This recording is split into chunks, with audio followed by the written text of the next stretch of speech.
In today's video, I'm going to teach you how to create a desktop shortcut for the new Microsoft Outlook on Windows 10 or 11. This is a quick and easy process that will ensure you have immediate access to your Outlook application right from your desktop. Whether you're using Windows 10 or the latest Windows 11, these steps will guide you through creating a shortcut in just a few minutes. Let's begin by making sure you're on the home screen of your computer. First, look down to the bottom left corner of your screen and click the Start button. This is the icon that looks like a small, flying flag and is usually found in the taskbar. Clicking it opens the Start menu where you'll see a variety of apps and programs installed on your computer. Next, you'll want to find the Outlook app within the Start menu. You can do this either by scrolling through the list of applications or by using the search bar at the top of the menu. Simply type Outlook into the search bar and it should appear in the list of results. Once you've found the Outlook app, the next step is to right-click on it.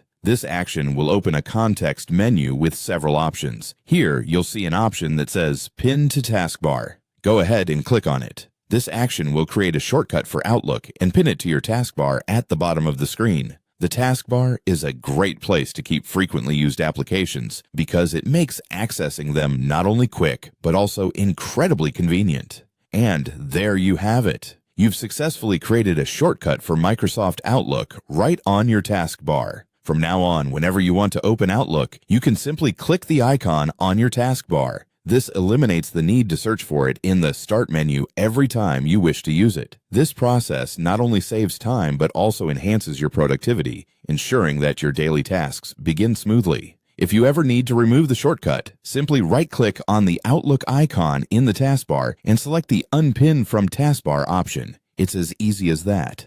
Thank you for watching, and I hope you found this tutorial helpful. Be sure to stay tuned for more quick and easy tech tips in the future.